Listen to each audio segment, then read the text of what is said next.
인간문화재 기능장, 그 맥이 끊기고 있다.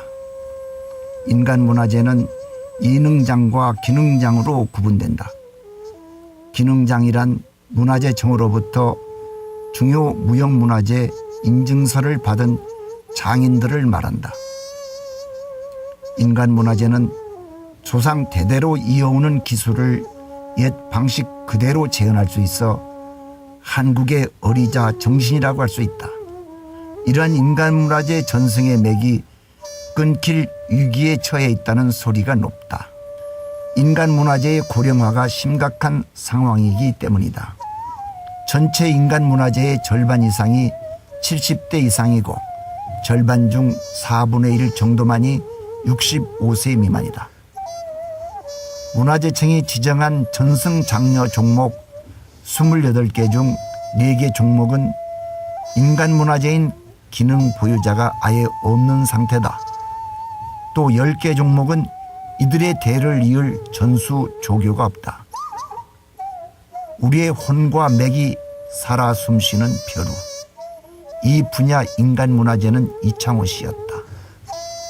그러나 1989년 선생이 작고하면서 벼루의 맥은 끊기고 말았다.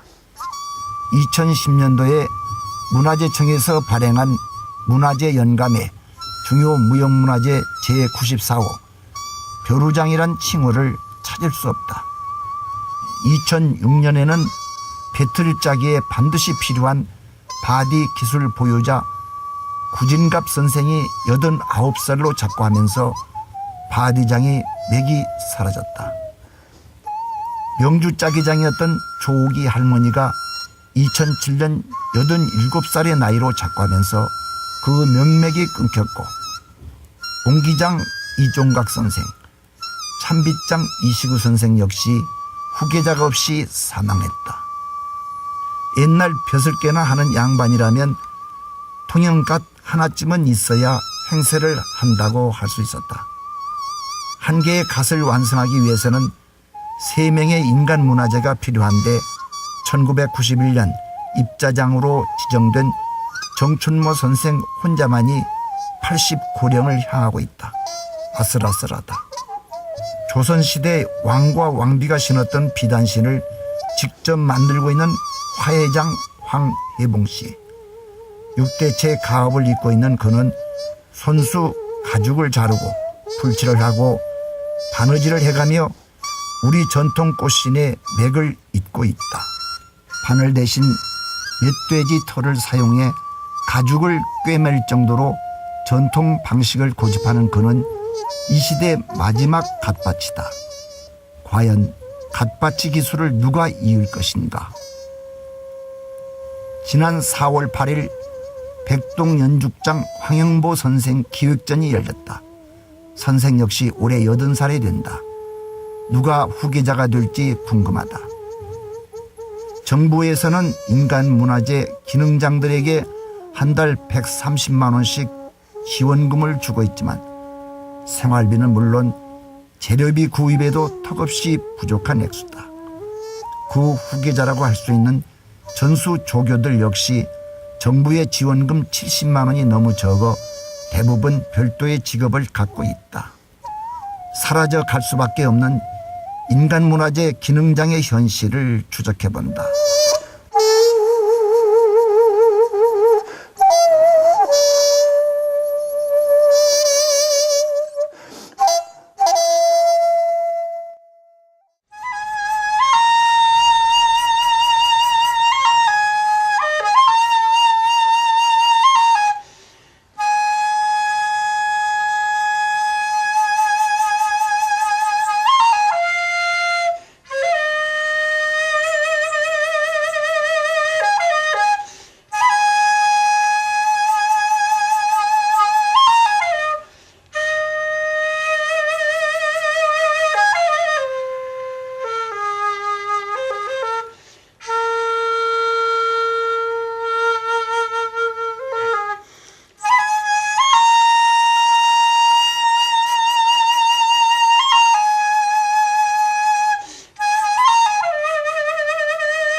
강화 왕골이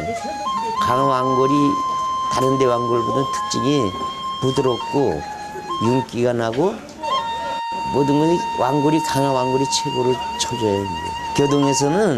교동이라는 섬에서는 이걸 집집마다 다 했기 때문에 옛날서부터 그렇기 때문에 이게 자연적으로 배워졌고 초등학교 졸업 맞고 이것만 했어요. 그때는 뭐 이렇게 상급학교 많이들 안 다니고 또 섬이라 내가 좀 손재주가 좋고 그렇고 또 다른 사람들은 하다가 말고 그랬지만 저는 그냥 쭉 해왔죠. 잘 만드시는 그 기술자 그 양반이 이영식 씨라고 그 양반한테 가서 전수 받았죠. 올해 꼭 51년 됐죠. 그 한참 그 배워가지고 한참 그 조금 한 10년이나 20년 그 정도 할 때 그때는 잘 나갔죠 이게. 그리고 이 뭐 공예품은 이거 가격도 비싸지 않고 그러니까 어려운 건 많았죠. 이제도 안 팔려요 이거 잘. 예, 왕골 심는 건 저 모내기 하는 거 있잖아요. 그거 비슷해요 다. 똑같아요. 이렇게 실을 모종 뒀다가 또 다시 또 뽑아가지고 이제 모내기 하듯이 이제 왕골을 이제 세모를 진 거를 쭉 째가지고 세 가닥을 째가지고 말려가지고 햇빛에 발해가지고 하얗게 그렇게 가지고 이걸 작품을 하는 건데 염색은 이제 들여가지고 그 과정을 쭉 엮어서 나가는 거죠. 문의는 이거 또 대학교 교수님들 그런 사람들이 이렇게 도안을 그려주면 여기다 그거 보고 놓는 거죠. 교수님들 그런 양반들이 미술하는 양반들이 이걸 또 그려다 주면서 이렇게 하나 놔달라 이렇게 하면 무늬를 새겨서 만드는 거죠. 이거 하나 만들려면은 시간이 한 달 정도 걸려요. 이게 하도 오래 걸리는 거라 이런 건 가격이 이렇게 정해져 놓은 가격이고 그냥 이제 쓰실 분하고 나하고 이제 이게 가격이 맞아야 이게 팔고 사고 하는 거죠.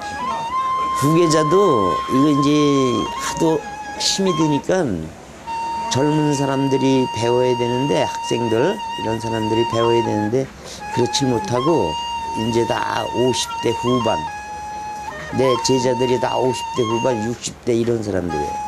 젊은 아이들이 이걸 배우려고 그래야죠. 힘드니까. 전수관에 가서도 이게 이제 가리키는데 일주일에 2번씩 가리키는데 호기심에 좀 배우려고 그러다가도 며칠 하면은 안 해요.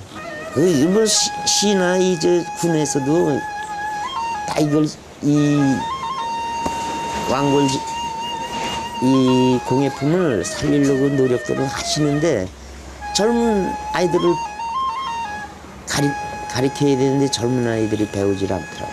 내가 앞으로 할 일은 젊은 학생들을 좀 어떻게 이렇게 섭외해가지고 이걸 가르쳐야겠는데 그게 안 돼요. 가격이 좀 비싸가지고 배우는 젊은 아이들이 있어야 되겠는데 그게 하나 아쉬워요. 맥을 이어나가야 쭉 이어나가야 되는데 그렇게 힘들 것 같아요.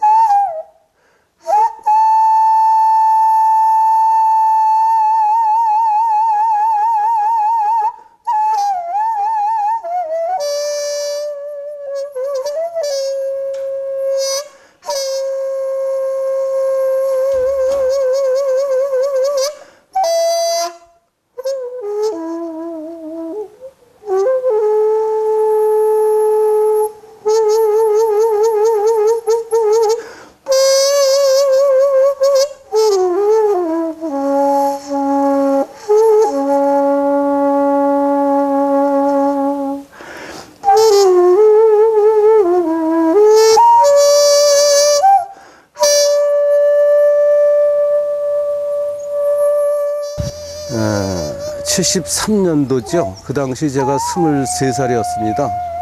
23살 당시에 어머니가 그 불교 신자다 보니까는 영종도 그 용궁사라는 절이 있습니다. 용궁사를 자주 들다거리다 보니까는 그 단청의 매력을 느껴가지고 국가 중용문화재 단청장 해각스님이라고 통도사에 계시는 스님이 계셨습니다. 무작정 그 통도사를 찾아가서 그 해각스님의 그 사사를 받게 됐죠. 그 당시에 그 해각스님은 우리나라의 최고의 그 단청장 그 스님이었습니다. 거기서 10여 년간 사사를 받은 후 그 충남 그 충청도 무형문화재 단청장 김준웅 선생님께 그 개인 사사를 받아가지고 04년도 인천시 무형문화재로 지정받게 되었습니다. 그 당시에 어려움도 많았죠. 어려움이란 무엇이냐면은 제 나이 또래는 그 기술을 인정을 받지 못한 시절이었습니다. 지금 와서는 조금 단청이라는 것을 인정받게 되지만은 그 무렵에는 먹고 살기가 힘들어서 뭐 양복 기술이든가 용접 기술을 주로 배우게끔 그 부모님이 권장을 했죠. 근데 저는 그걸 맞이하고 지금까지 일평생 단청으로 고집하고 이 길을 살아왔습니다. 또 제가 30년이 넘었지만은 대표적으로 다 자랑한 단청은 인천 석바위 수도사, 서울 의동 삼각산 도선사, 청주 용화사, 금단청으로다가 대표적인 작품이라 볼 수 있습니다. 단청이란 예를 들면 사람에게 의복을 입히던 것 같습니다. 임금님은 임금님 품위에 어울리게 치장하듯이 건축물에도 마찬가지로 궁궐단청과 사찰단청이 다르기 때문이죠. 단청은 흔히 목조 건물에 채색으로 장식하는 것을 말하지만 그 외에도 석조, 건축물을 장엄하게 공예품에 그림을 그리기도 합니다. 단청색은 청색, 적색, 황색, 백색, 흑색 5가지 색으로 기본으로 하는데 이것은 우행사상과 관련된 것 같습니다. 한 채 건물에도 쓰이는데 부재에 따라 서로 다르므로 무늬 체계는 머리추와 별주화로 나누고 있습니다. 평방, 청방, 도리, 대들보, 석가래, 부연 등 부재의 안끝에 그리는 무늬를 말하며 연화무늬, 옥연화, 파련초, 주화, 녹화 등 꽃으로 장식하고 있는데 국화, 모란꽃이 도안된다. 별지는 창방, 평방, 도리, 대들보에도 큰 부재의 양끝에 머리추를 놓고 중간 공백 부분에 회화적인 수법으로 그림을 장식합니다. 벼라는 특히 사찰 건축에서 많이 볼 수 있는데 주로 용, 봉황, 기린, 거북 등을 많이 사용하고 있습니다. 단청 허기연에 각 부지에 초지를 대고, 초지라는 건 종이를 말합니다. 종이에다가 부재를 재운 다음에 도안 작업이죠. 도안 작업이 들어갑니다. 그 도안 작업을 단청 용어에서는 출초라고 하죠. 출초를 한 다음에 전초 작업이 들어갑니다. 그 전초라는 것은 단청에서는 검토는 과정입니다. 검토한 다음에 촛바늘로다가 송붓이나 촛바늘로다 군역을 총총총총 뚫는 과정을 갖다 전초로 하고요. 그 다음에 타초를 시작합니다.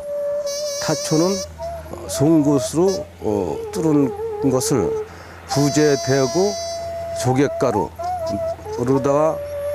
조갯가루 방맹이로 치면은 하얗게 부재에 나타나죠. 그 부재에 나타난 부분에 각 채색을 가지고 1인당 한 분야씩 작업을 들어가게 되죠. 지금 후계자 문제 같은 경우도 적절로 나서는 그 후계자가 별로 없습니다. 단청을 후계 양성을 시키려면은 최하 10년을 배워야지만 단청을 할 수가 있는데 보통 뭐 1, 2년에 하게끔 배우고 떠나는 입장이 많습니다. 그런 점에서 좀 아쉬움이 많습니다.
우리가 어려서 자라고 어른이 될 때까지 우리는 우리의 이런 그 악기가 있는 줄도 모르고 크던 작던 입에 넣고 부는 건 그냥 퉁수다 필이다 이렇게 일컬어서 그냥 무의식 중에 그렇게 흘러서 왔는데 그거는 하나의 교육도 필요 없고 어느 그 룰도 없이 아무나 그렇게 쉽게 불면 되는 거고 부는 사람은 천박한 사람이고 귀신 나온다 그러고 뱀 나온다 그러고 그런 옛날 그 비속애 속에서 헤어나지 못하고 옆 사람이 불면 아이 재수없어 이거는 뭐냐 우리 거를 모르고 자라왔기 때문에 옛 것을 찾아서 한다는 거는 참으로 어려운 일이에요. 왜냐하면 시대는 점점 급속도로 발전하는데 옛 것을 찾아서 한다.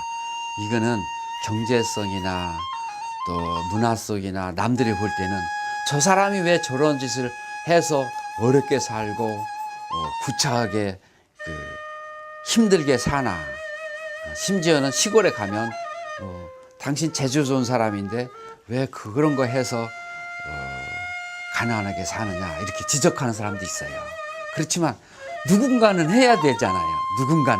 누군가는 우리 것을 이런 것이 있고 또 이런 것을 또 연주하면 꼭 그 경제적인 거 우리 살아가는 그 어떤 화롭고 풍요롭고 배부른 것만 따질 게 아니라 우리의 정신세계 우리의 마음에 부자되고 마음을 혼탁한 걸 말끔히 씻어주고 즐겁게 해주고 자기 마음을 컨트롤할 수 있는 것도 하나의 재산이잖아요.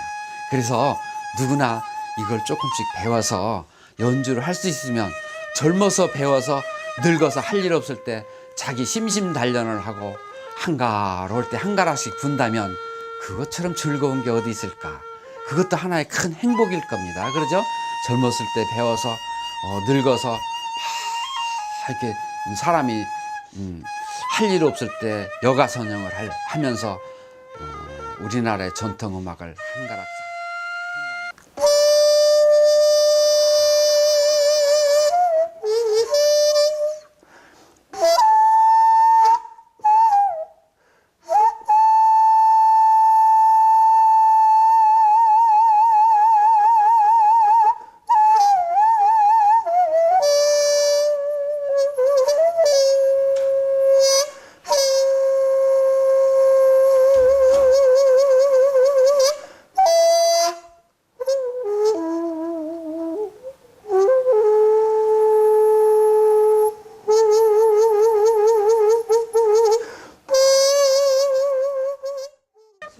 저는 이제 그 화각공이라고 그래서 뿔을 황소뿔을 가지고 뿔을 구워서 얇게 깎아서 측면에다 그림을 그려서 가구에다 뒤집어 붙이는 아주 굉장히 까다로운 그 공정 과정을 갖고 있죠.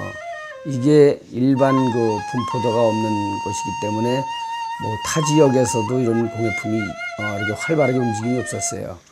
즉 왕들이 사용해왔던 왕족공이에요.